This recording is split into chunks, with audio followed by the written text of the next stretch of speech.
What comes first when it comes to the Pope is the declaration of Jesus risen from the dead. Nobody picked Bergoglio. Nobody. He would be continuity with Francis for sure, I think. I think he'd be a steady hand. You know, he's an ultimate Vatican insider. You know, I would say this, I wouldn't entirely mind a quiet papacy. Very sneaky smart, like you discover, boy, this guy knows a lot about a lot of things.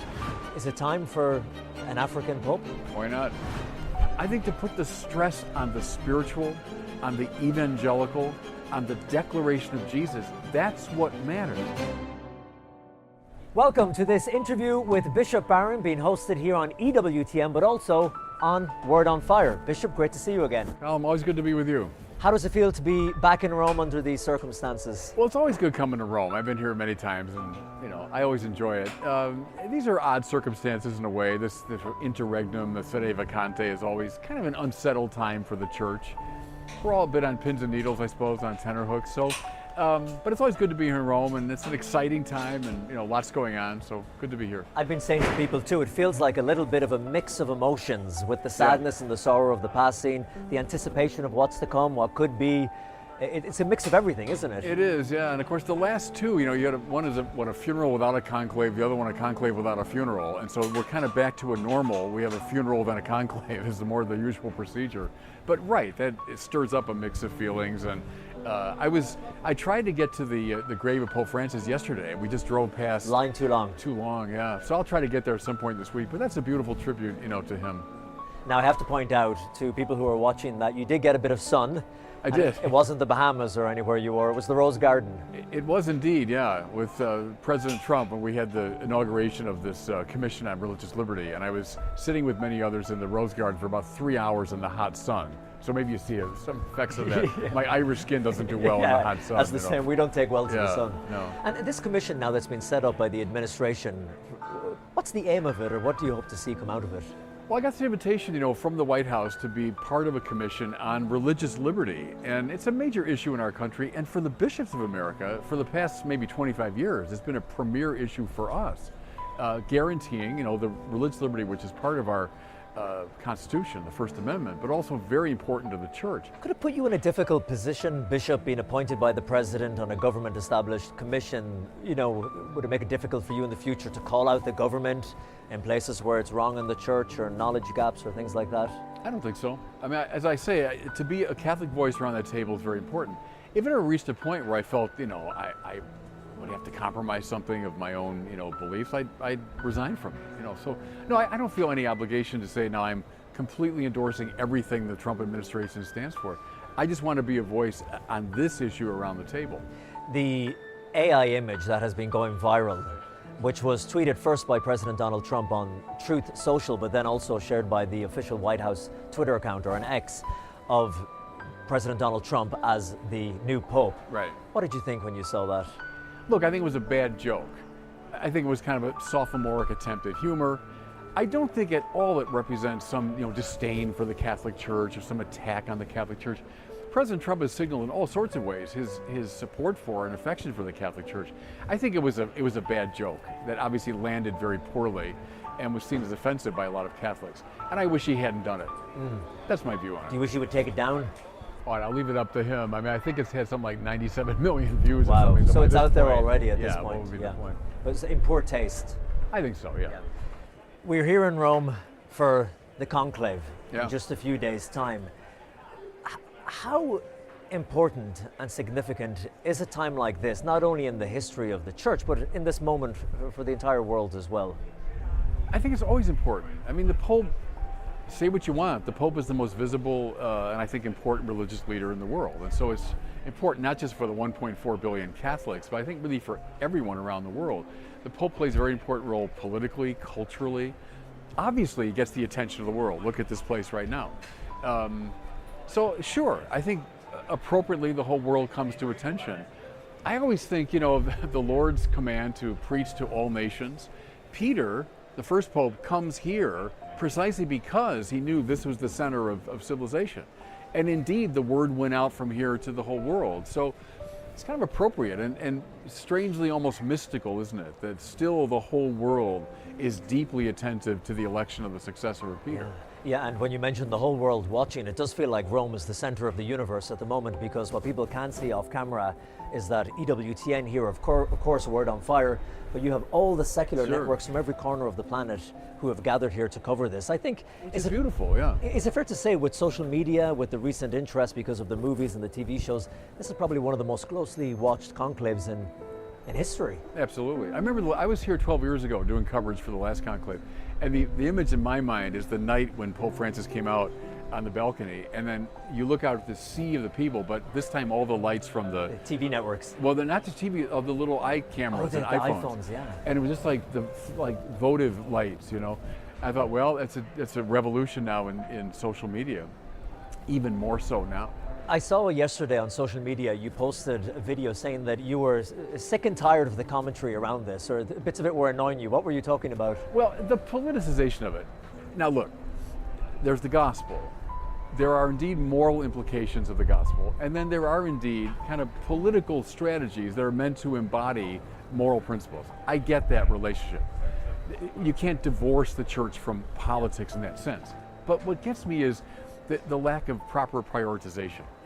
What comes first when it comes to the Pope is the declaration of Jesus risen from the dead.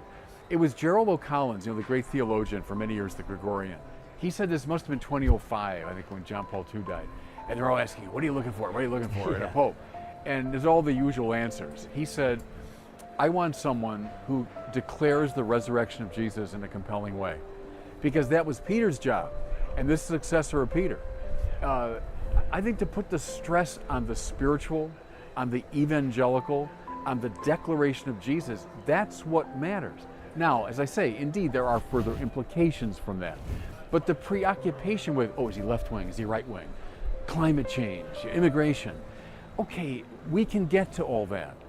But the first thing I'd look for is a disciple, a believer in Jesus, and who has the capacity to proclaim the resurrection in a compelling way. That's the Pope's job, and thereby to be a source of unity for the church. But see, people tend to overlook that, when they're looking at the qualifications of the Pope.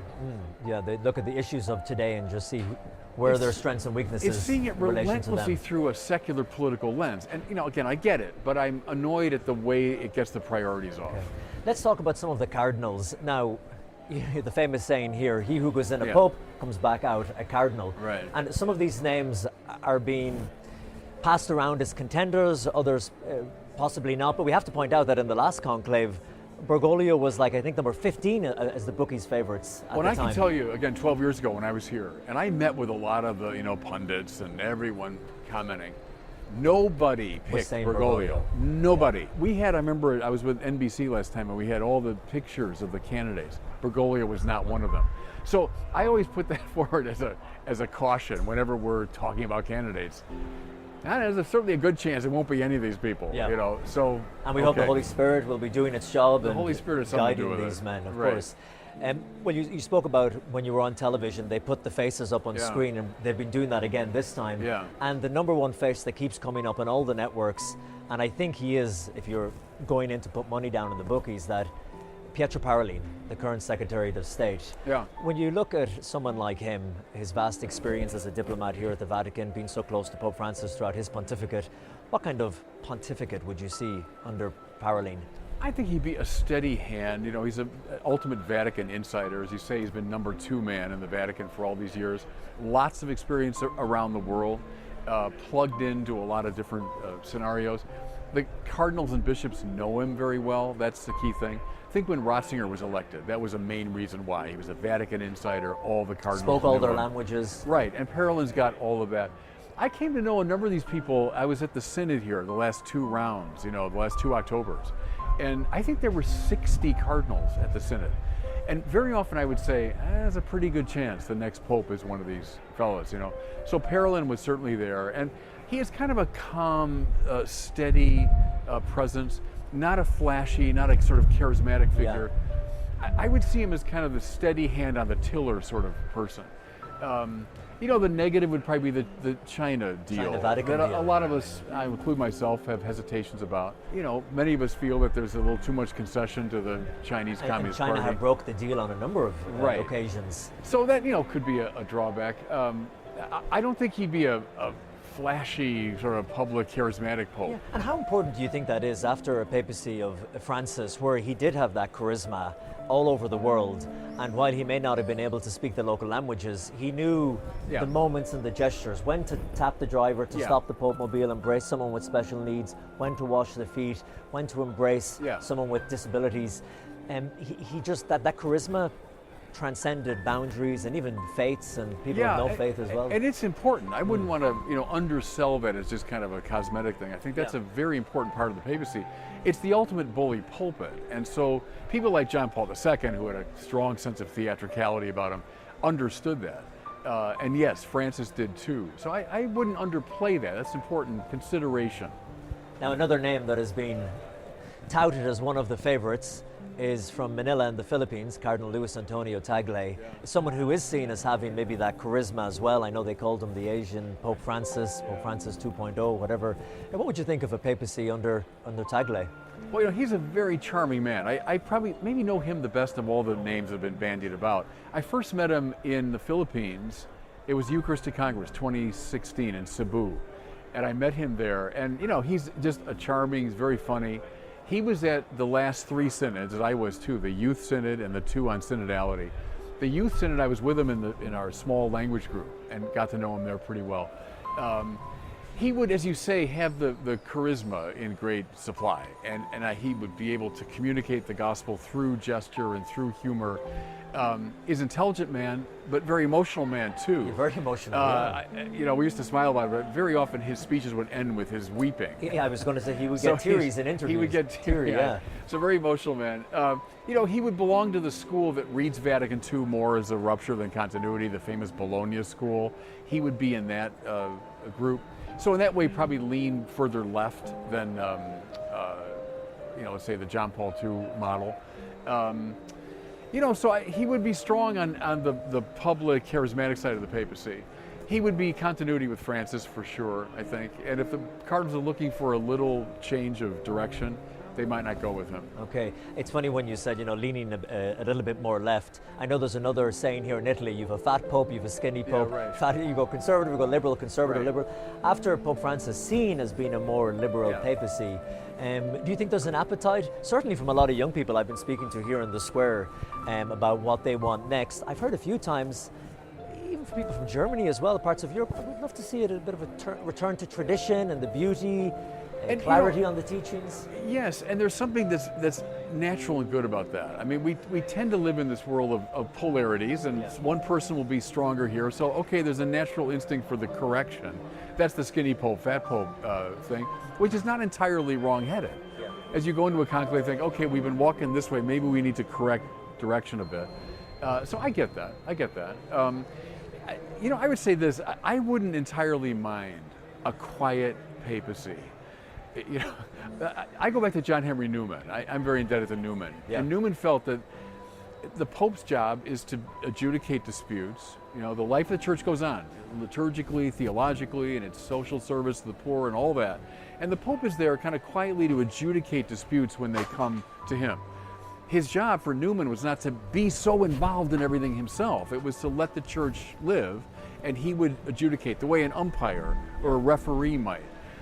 I wouldn't entirely mind maybe a quieter papacy. A bit more low-key. Yeah, that sort of allows the life of the church to unfold, but plays that role of unifier and adjudicator of disputes. So that might be a corrective. It's funny you say that, because a few weeks ago I was in Buenos Aires before the Holy Father passed away, and we were making a documentary about the early life and the legacy of Jorge Mario Bergoglio before he became Pope Francis.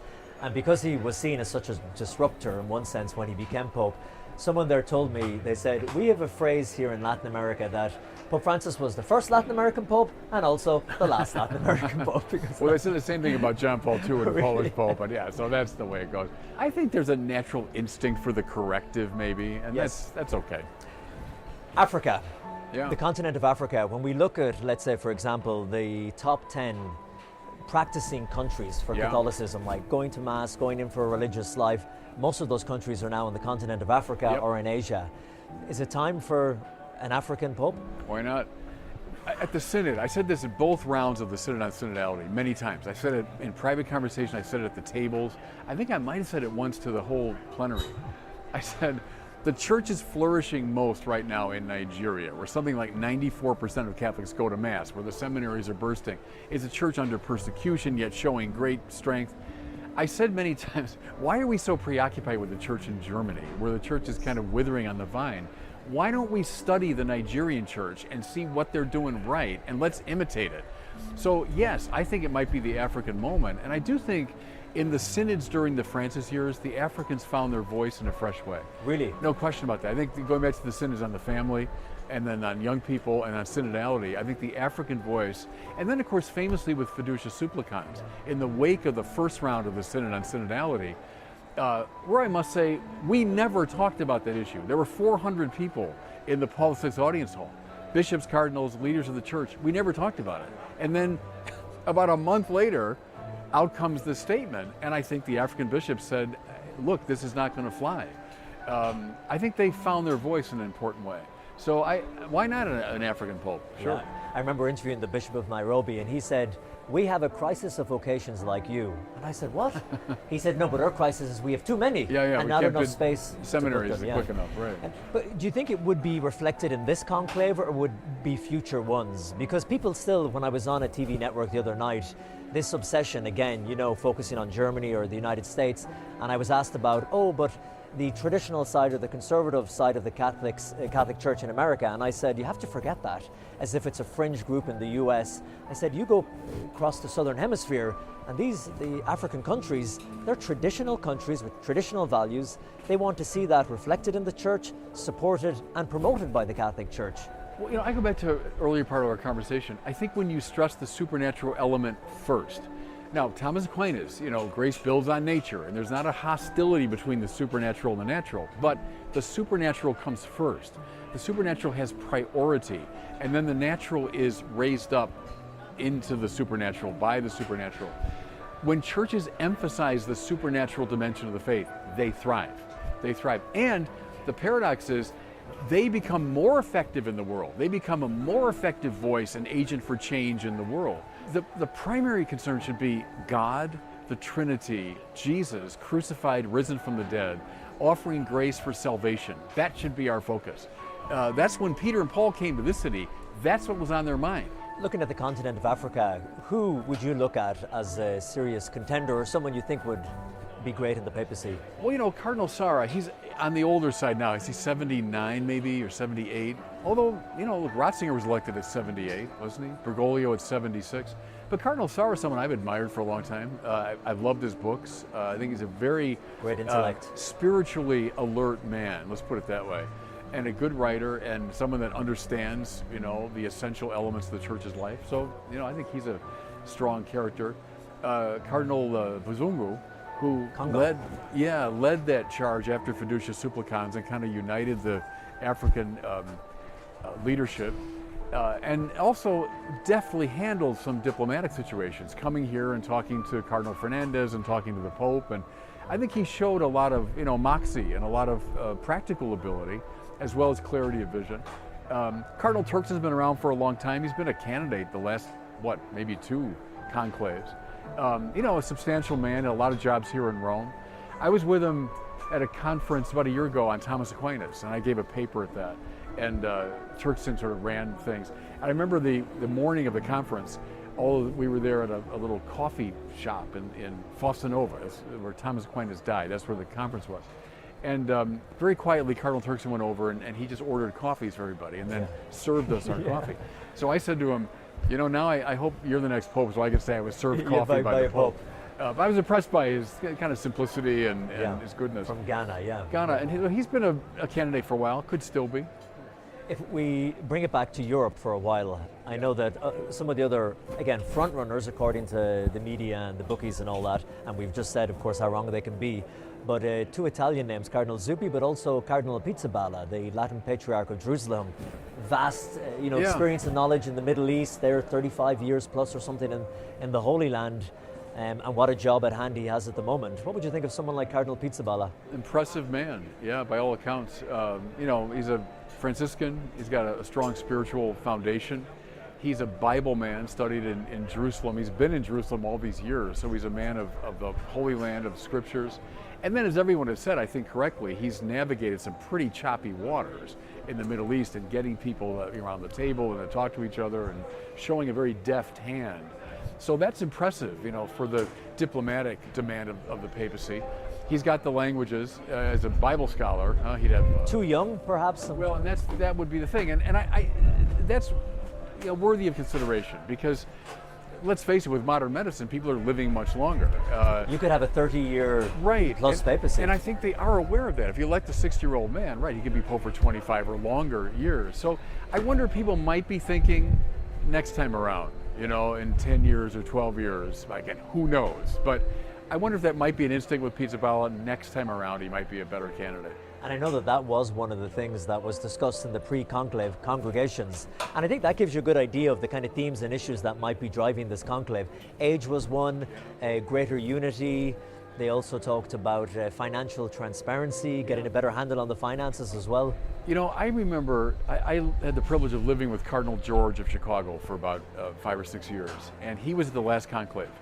And when he got back from the conclave, he said, we've elected someone who ran a big diocese, he knows finances, and he's going to clean up the finances of the Vatican. So that was foremost on Cardinal George's mind when they elected Pope Francis 12 years ago. And I think there's still a problem with the finances here. And so someone with some skill in that area, maybe not a big Mr. outside, but more of a Mr. inside that can manage a bureaucracy and manage the finances, wouldn't be my strong suit. And I don't know, but a lot of these cardinals, if that's what they're particularly good at. Mammoth task. Mammoth task, right. But, I think they've identified that as a serious problem. You mentioned your home country of the United States. Any serious contenders from the US? And again, I keep prefacing by saying we don't know when we say this, but...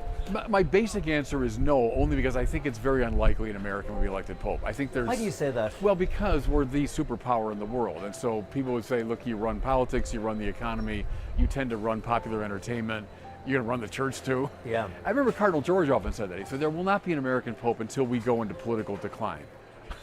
Now he always took the broad view. We will go into political declines, and maybe it's in 1,000 years or 500 years, who knows. But he said, as long as we're the leading superpower, it's unlikely. And I think that's probably right.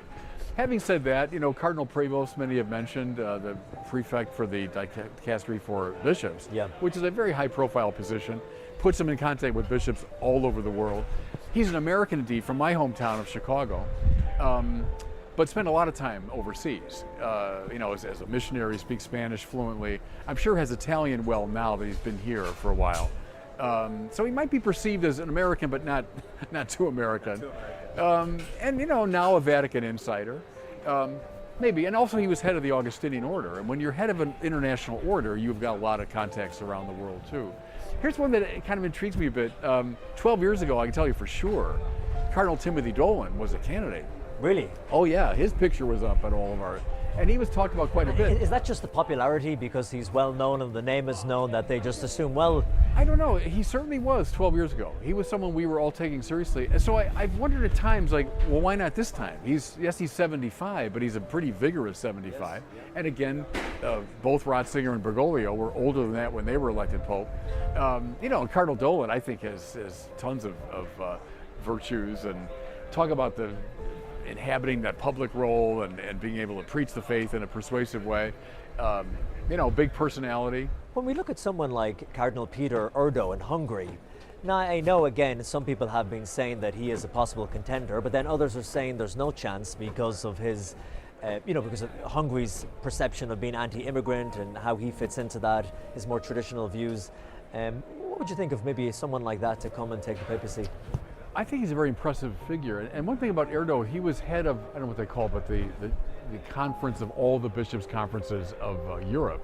So he's respected across the European continent. And Europe, even though the college has become much more internationalized, still 54 of the electors are from Europe. And he's someone that has a lot of support on the European continent. Also multilingual, also very good Italian, lots of Roman experience, etc. So he's a substantive figure. Also about the right age, I think he's 72. So I think all that tells very much in his favor. I wouldn't count Erdo out. If we go more north in Europe to the country of Sweden, oh yeah, you have Cardinal Anders Aberelius. It's a great name. A great name, Yeah. yes. And I remember interviewing him in Stockholm before, and I was surprised by his popularity. You know, Sweden being quite secular, Yeah. a small group of Catholics, minority of Catholics, but he even was given the award Swede of the Year Yeah. by the press. He's a very impressive man. I met him, I don't think he was a cardinal yet. I think he was Archbishop of Stockholm at the Los Angeles Religious Education Congress, this big, massive jamboree that happens every year. And I was speaking at it, and he was speaking at it. And there was a gathering of the bishops who were there. And I didn't know the man from Adam at that point, but we sat down before the meal and had just a great conversation. He's a Carmelite with Yes. a background in St. John of the Cross, so he's an academic, he's a mystic. Quieter man as well. A what? A quieter man. He is quiet, but kind of very sneaky smart. Like you discover, boy, this guy knows a lot about a lot of things, and very multilingual, very comfortable with English, but a variety of languages. And I was just very impressed by him. I remember that night, he wasn't a cardinal yet, and I'm pretty sure, because I thought, boy, it's too bad, because he'd make a great pope, this guy. And I still feel the same way. I think he could be one of those second-tier candidates if the left and right can't, find a victory. Now, we just heard the bells of St. Peter's Yeah. ring behind us, and last night I was asking you, were you woken up by the huge thunder Yeah, and no. lightning storm? No, I was. I was 3:30 in the morning, I jumped out of bed, the whole Yeah. building shook, it was incredible, and I ran to the window and it was lighting up the skies over the Vatican here. So it's an incredible moment that we're here in our history. When you look forward, are you hopeful? Are you anxious? I mean, how do you feel as someone who's not just, of course, a devout Catholic, but someone who's in the system, who's a bishop, who's got a big stake in this as well? A combination, I would say. At the human level, I'm always a little bit nervous. I think conclave time is somewhat of a nervous time because you don't know. And the Pope is a massively important figure who will have a huge impact on the life of the church. So yeah, I think you're always a little bit nervous. Who's it going to be? At the same time, there's this serenity at the deeper level of the Holy Spirit that will never prevent the church from, falling into non-existence. The gates of hell will not prevail against us. And so there's that kind of serene confidence in the movement of the Spirit. So it's a combination of those two things, one at the more human level, the other at a more supernatural level. But it's mysterious. There's the Holy Spirit As the wind is in now. blowing. No, but it's mysterious. I always felt that. Now, everyone keeps saying as well when I watch TV, because Pope Francis has elected 80% of these Yeah. electors, that the likelihood is we're going to have a Pope who will share his vision, his style of progression, and so on. Accurate or false reading? False, in my judgment. And I think just look back at history. So famously, the conclave that elected Francis was chosen almost entirely by Benedict or John Paul II. So these conservative popes, but the conclave produced a liberal pope, let's say. And just go back through history. I think it doesn't tell very much. In a way, all bets are off. That they come together, the Pope is gone, and now it's time to do our work. I like that. To summarize our entire conversation, after talking about everything we know, is that really we don't know anything when it comes down to it. The answer to most questions is I don't know, but that's okay. Finally, Bishop, you mentioned the last conclave and you're looking out at the sea of iPhones Yeah. across St. Peter's Square. And when I look at some of the cardinals, someone like Luis Antonio Tagle from Manila in the Philippines, an early adopter of social media, huge Yeah. following on Facebook with young people, particularly in his country. Of course, your whole ministry, Word on Fire, massive across YouTube and social media. How important do you think it is for the next Pope to be plugged in and to be really present on social media? I think it's very important. If we say, evangelization and being a strong voice for the Lord on the public's arena is key for the Pope, well, that's the way you do it today. I remember I was here for something, and it was during the Benedict papacy, and it was like the first time they launched, I don't know what it was, Instagram or something, and it was at the audience, and they brought the little computer out to Pope Benedict, and they said, he will now initiate whatever. And you could tell the poor man, I reverence Ratzinger. He looked so lost, like, what do you want me to do? And then they said, like, and he went like that. So, okay, that was the beginning. That was the But time, I think now a Pope should be a little more plugged into that world. Yeah. The cannon has just struck. It is 12. 12 o'clock. It has been a pleasure talking to you, Bishop Barron. God bless Thank you, you Colm. so much. Thanks.